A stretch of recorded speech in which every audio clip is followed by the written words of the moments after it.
Welcome to சிந்தி pass channel. இன்றைக்கி என்ன வீடியோ பார்க்க போகிறோம் அப்படின்னா, வள்ளல் வாரியார் சுவாமிகளுடைய பிறந்த தினம் இன்றைக்கி ஆகஸ்ட் 25. அதனால் அவரை பற்றி பார்த்துடலாம். அவருடைய முழு பெயர் திருமுருக கிருபானந்த வாரியார் சுவாமிகள்.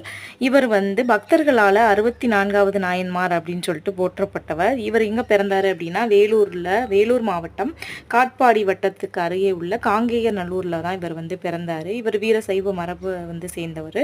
இவருடைய அப்பா பெயர் மல்லையதாசர், அம்மா பெயர் கனகவல்லி அம்மையார். இவர் 1906 ஆண்டு ஆகஸ்ட் 25ஆம் நாள் முருகனுக்கு உகந்த நாளான சஷ்டி திதி அன்னைக்கு பிறந்திருப்பாரு. இவருக்கு பெற்றோர் கிருபானந்த வாரி அப்படின்னு சொல்லிட்டு பெயர் வச்சு அழைச்சாங்க. இவருக்கு 2 பல்கலைக்கழகத்தில் முனைவர் பட்டமும் சங்கீத சபையில் இசை பேரிடர் பட்டமும் வழங்கப்பட்டது. இந்திய அரசு இவருக்கு கிருபானந்த வாரியார் பெயரில் அஞ்சல் தலையும் வெளியிட்டிருக்கு. எம்ஜிஆருக்கு பொன்மன செம்மல் அப்படிங்கிற பட்டத்தை இவர் தான் கொடுத்துருக்காரு. 63 நாயன்மார்களுக்கு சமாதி கிடையாது. அவங்க எல்லாருமே ஜோதியோட ஐக்கியமாயிட்டாங்க. ஆனால் இவருக்கு சமாதி இருக்குது. இவர் ஆன்மீக சொற்பொழிவு நிகழ்த்துவதே தனது வாழ்நாள் பணியாக வச்சுருந்தவர். இவருக்கு கிருபானந்த வாரியார், அருள்மொழி அரசு, திருப்புகழ் ஜோதி இந்த மாதிரி பெயர்களெல்லாம் இருக்குது.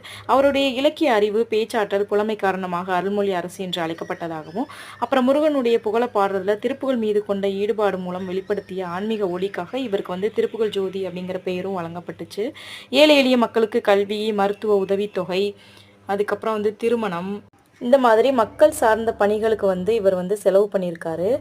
இவருக்கு குரு பூஜை ஐப்பசி மாதம் ஆயில்ய நட்சத்திரத்தன்னைக்கு ஒரு வருடம் இவருக்கு குரு பூஜை கொண்டாடப்படுது.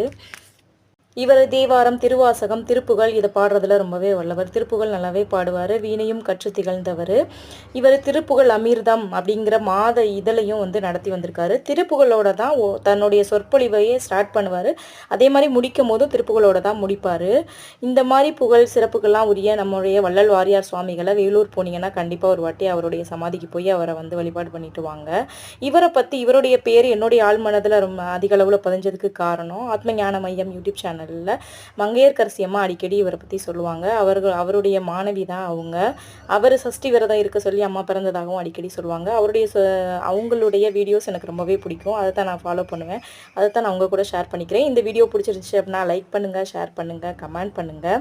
இவர் ஆகாய மார்க்கமாகவே 1993 நவம்பர் 7 இறைவனடி 2 கலந்துட்டார். இந்த வீடியோ இதோட முடியுது. தேங்க்ஸ் ஃபார் வாட்சிங். பாய்.